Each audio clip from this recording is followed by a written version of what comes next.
QuaranJazz. Listen while you're home.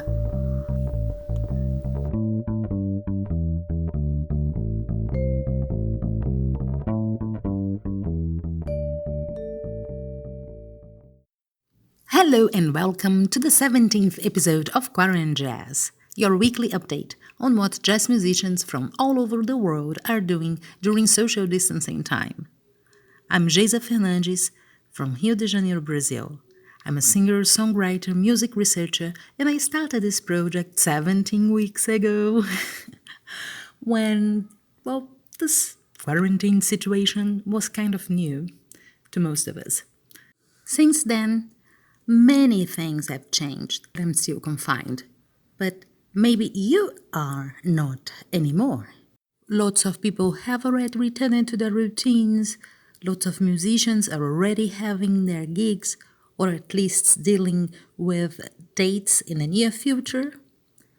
So this show has become more than only a compilation of testimonials from people from their homes and turned somehow into a portrait, a document of the present history in audio format. QuaranJazz is part of a bigger universe, the amazing world of content that has been created during quarantine. I like to think that this content will help us to understand what is happening now, what we were thinking, what were our fears and hopes and expectations concerning this new normal situation. But whatever the future brings, I'm very proud of being part of an action that proves that even during those weird days, a lot of people kept creating. Amazing people creating amazing music. And if you want to know more about my music and the projects I'm involved in, including other podcasts, visit my website, geisafernandes.com. I will leave the link to it in the description of this episode. I would like to remind you that QuaranJazz is a proud participant of the Social Distancing Festival. Learn more about this action by visiting their website. Link also available in the description of this episode. My guest this week comes from New York. Singer, songwriter, teacher. The list is long. I'm talking about Andrea Wolper. Hi, Andrea. Thank you so much for your participation. My usual first question to all my guests is, how would you introduce yourself and describe your music? And I am aware that's a hard question. Hi, I'm Andrea Wolper, and I want to send my greetings to all the listeners and to thank Geisa for doing this wonderful project and for inviting me to be part of it. I'm a jazz singer, a songwriter, and I also teach. I sing in a variety of jazz genres, from straight ahead to more experimental music. Like a lot of jazz vocalists, I started out singing jazz standards, Great American Songbook, that sort of thing, though also, like many, I was influenced by other styles and genres of music. But what's been so interesting for me personally and creatively is that my journey in jazz has taken me places I never really expected to go. After I had been singing in clubs for several years, really thinking of myself as an interpreter of great songs written by other people, I started writing music myself. Some of the music I write uses traditional song form, and some of it is more experimental, in some cases setting poetry to music or creating sonic landscapes for spoken word. I also found myself getting into arranging, often taking a song from Great American Songbook or other genres and giving it my own interpretive perspective. And there's another direction the music took me, which is to spontaneously improvised music. That was not something I had come up listening to, so it was really a surprise. For a while, I was part of a trio called Transformation, which was with my husband, the double bassist Ken Filiano, and the great pianist Connie Crothers. We recorded a CD and we performed several concerts, but Connie unfortunately died in 2016. My life as a performer then here in New York and on tour ranges from doing straight ahead jazz gigs to working with artists doing spontaneous improvisation and a lot that's in between somewhere. The gigs I do as a leader are very likely to include some standards, some original songs, maybe some poetry, some more experimental or improvised work. To be honest, I find it a challenge to describe exactly what I do, so I will quote the writer Don Heckman, who said in International Review of Music that I work in, quote, a milieu that begins with jazz and reaches out to embrace an expressive area that is uniquely her own, end quote. Wow, that's a very nice description. I like that.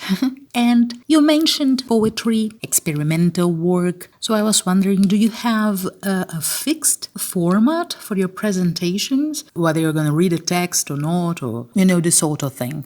Sometimes it depends on the setting, the gig itself, or who I'm working with. Last week I had some gigs with my husband from home, and this was right in the midst of the protests after the murder of George Floyd. We felt like we had to respond to what was happening, so we chose music that felt right for that moment. And because it was online, we were also able to include screen shares of quotations that were relevant, including a graphic I made showing the words George Floyd spoke as he pleaded for his life while we were playing music that we felt was reflective. Oh yes, the protests, they reached Brazil as well, highlighting even more the issues on racism here. Well, as a matter of fact, we are living several crises. Some of them are pandemic, like the COVID-19, and racism, that is also apparently a pandemic thing, and also political crisis. So talk about the perfect storm. But anyway, you are based in New York, and New York is a universe on its own for music, for jazz music. I would like to know in which part of New York you're based and which projects you are currently involved in or were involved in. I live in Brooklyn, New York, where I was performing in my own project with some of the wonderful musicians here in New York at various clubs and concert spaces. I also have some CDs out and am at work on another one, although now, of course, with quarantine happening, things are on pause. And I do a fair amount of work as a side person as well, performing and recording for other people's projects. That work represents the range of styles as well. For example, I sing with a straight-ahead big band called the Heavenly Band. That group had a CD called Certain Relationships come out, I think about 2 years ago, and I'm featured on several of the songs on that album. The vocal jazz innovator, Jay Clayton, had an ensemble for a while called Different Voices I was in, and we did several concerts here in New York. I performed and recorded with the free jazz icon bassist William Parker. A recording I made with William is coming out later this summer, I think, and we were supposed to go on tour with a different project of his in May, but of course that was postponed. Another recording I'm part of by composer-pianist Bob Gluck was just released. It's called Early Morning Star, and it's a really interesting project. I sang in 3 languages on that one. I also teach singing.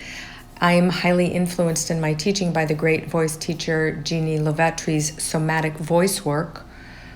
And I teach classes and workshops in jazz, performance, improvisation, and so on.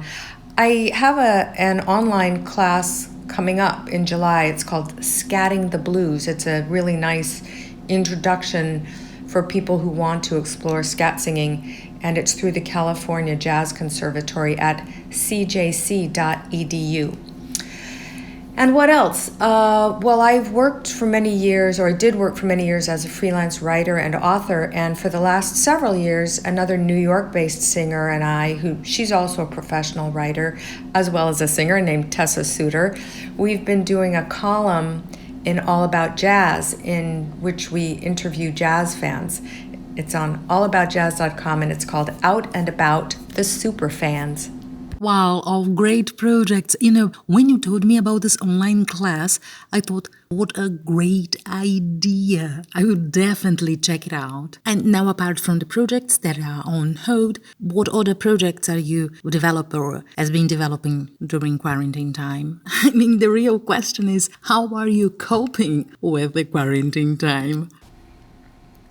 Ooh, that's a big question.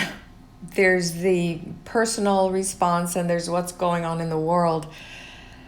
Well, I'll start with the personal. In the last 5 years, I've had the opportunity to attend several artist residencies. These are where artists of different kinds are given kind of a time out of time in another place to just work on their art. And it's been an incredible gift to have.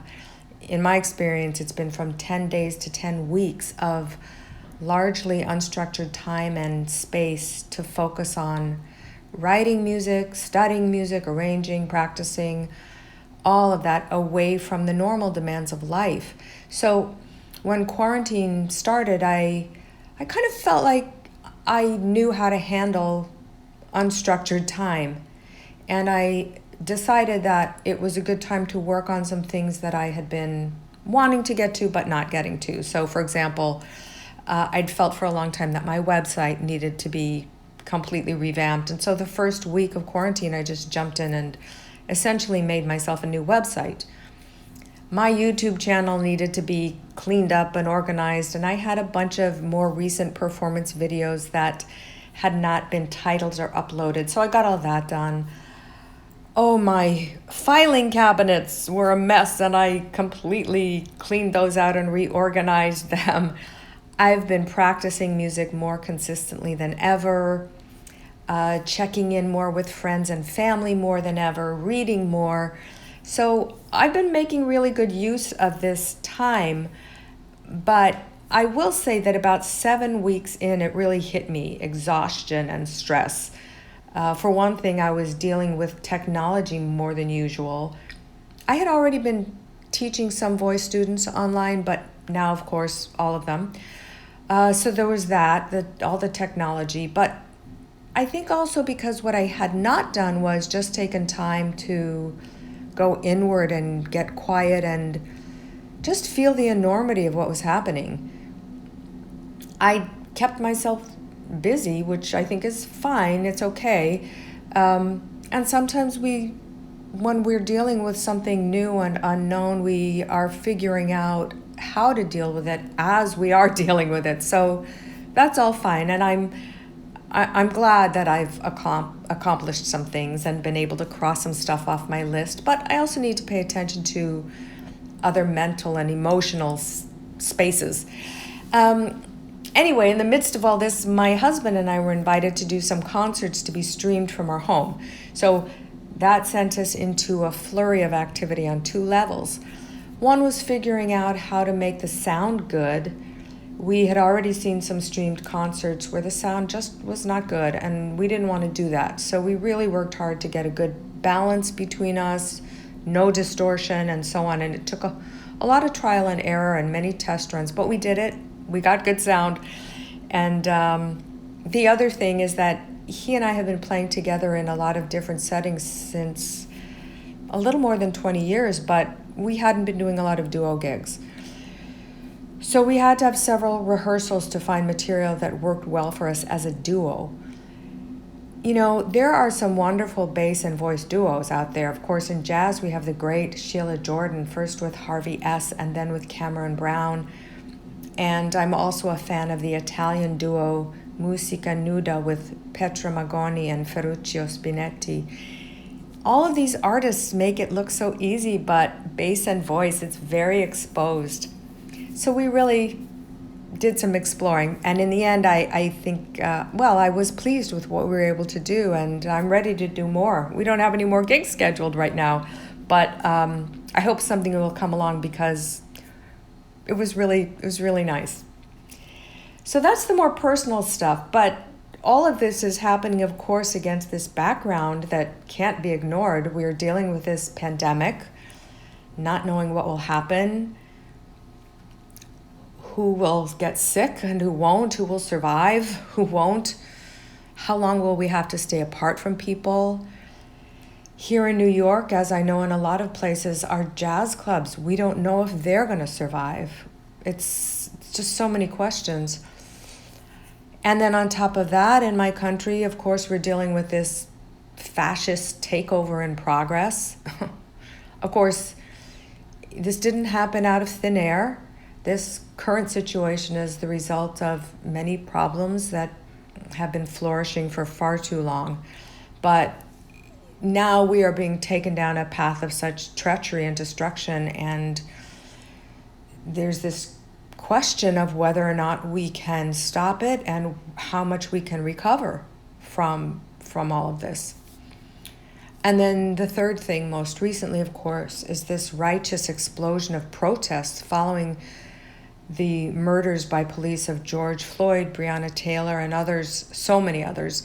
And people are demanding that this cancer of deadly racism, this soul-killing racism, be exposed and dealt with. I see this as a great thing. I was especially inspired when I saw photographs of people protesting, holding signs saying, "I can't breathe" and "Black Lives Matter" in countries all over the world. This was thrilling to me. So as for the future, I don't know. There's so many questions. Will we change personally and on the larger scale? Will we seize this opportunity to grow into our better selves? Will I get to do the thing I love to do, which is sing in a room with people and for people and feeling that wonderful exchange of energy anytime soon? Will I get to see my family and my friends anytime soon? Will they all be okay? Questions. I don't know the answers to any of them, but I think that deep down I'm an optimist, and so the optimist in me has to believe the answers are yes. Oh, I was listening to what we were saying. I had this voice here repeating, same thing here, this voice inside my head. Because actually, well, same thing here. I'm also trying to keep myself busy, and I am not sure that this is always the best strategy to be taking. But anyway, I am also, well, dealing with this certain politic scenario. I mean, dealing with the word pandemic in the everyday news is already hard enough, but then you have also to deal with impeachment, corruption, scandal, and this scent of a fascist takeover, as you so nicely described it. I was also reflecting here from what you said. I don't like when people pretend that everything is nice. I think it's important that we are aware and keep this awareness that things are not all right. That saying, put the word new before normal doesn't make things normal at all. This is not a note to pessimism. On the contrary, I just think that people, they have to be aware that things are not okay instead of denying facts so that they can work hard on solutions, so that they can come to ways of changing things. Because, I know, we all know that there is a lot to change. And basically because if we don't change, we will disappear. And that's pretty scary, and the task is huge. So that's why I don't like very much when people deny reality and say, oh, that's good, I will just use my mask and now live my normal life, as it used to be. No, it's not possible anymore. There are lots of lessons for society to learn too. Let's at least try to do our best, right? Back to jazz. I love the idea of voice and bass. It sounds so interesting. And Esperanza Spalding came to mind, by the way. And what about Blue Wind, the track we are going to hear? What can you tell us about it? Well, I chose this song, Blue Wind, for a few reasons. I love the song, and I was happy with the way that our recording came out. And even though this is not one of the songs I wrote, it does illustrate some of my approach to music and to arranging. It's from a contemporary theater piece, a musical called Spring Awakening, with music by Duncan Sheik and lyrics by Stephen Sater. I saw the show when it was on Broadway, and this song jumped out at me. In the show, it's sung very simply and beautifully, but I heard a lot of other possibilities in it, and I came up with this arrangement, reharmonizing it, changing the whole feel, and really from my perspective, expanding on the emotional message and even I'd say question. I feel like there's an emotional question in it.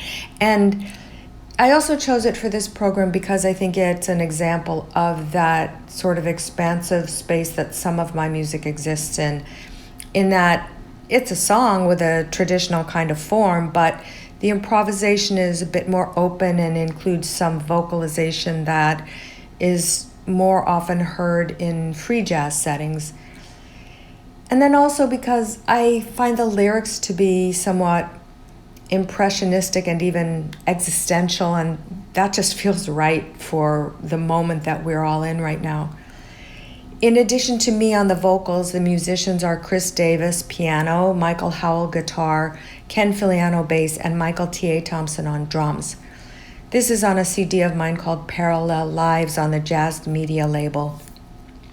And if anybody wants to find out more about my recordings or any other activities, teaching or whatever, pretty much everything's on my website at www.andreawolper.com. I just want to say to everyone, thank you for listening. Thank you, Jesa, sending everyone love and good wishes. I hope you enjoy the music. Beautiful. Well, thank you, Andrea, for your words, your reflections. It was really a pleasure having you here in QuaranJazz. This was the 17th episode of QuaranJazz. As usual, I thank you, my dear listener, very much indeed for staying with us. I never thought it would be together this long, but anyway, 17 and counting. I'm Geisa Fernandes, singer, songwriter, music researcher from Rio de Janeiro, Brazil, reminding you that there will be a link to my website, geisafernandes.com, in the description of this episode. There will be also a link to my mailing list, which is a faster way to contact me.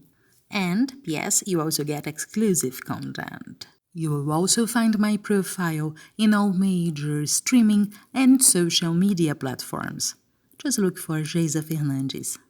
And last but not least, if you're a jazz musician and would like to know more about jazz festivals, especially those who accept submissions directly from artists, from unmanaged artists, maybe just like you, join the group I've created and manage on Facebook, The Touring Jazz Musician.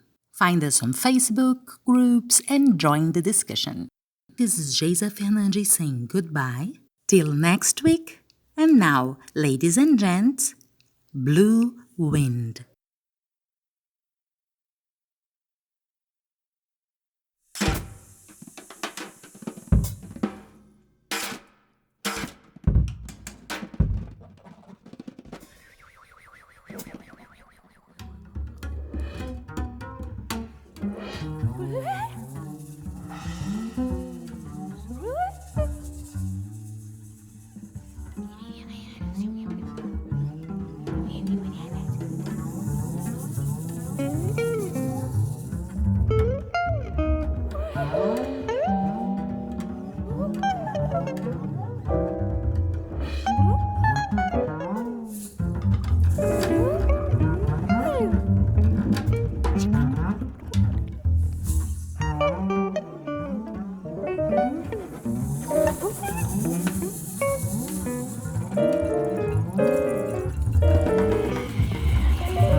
haunt you, whistling it's got you, with its heartache, with its sorrow, window and sings and it cries.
Whistling, it's got you with its heartache, with its sorrow. Winter wind sings and it cries. Spring and summer, every other day. Blue wind gets so lost, blowing through the thick corn, the veils of hay, through the wandering clouds of the dust. Spring and summer. Ooh.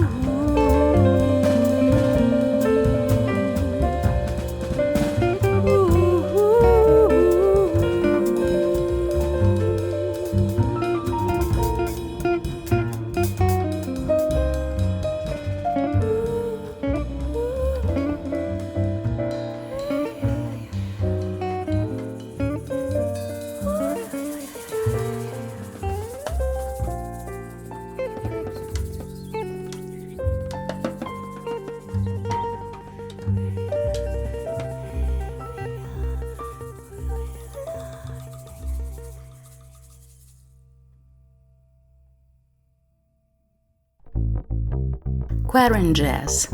Listen while you're home. QuaranJazz, a podcast by Geisa Fernandes.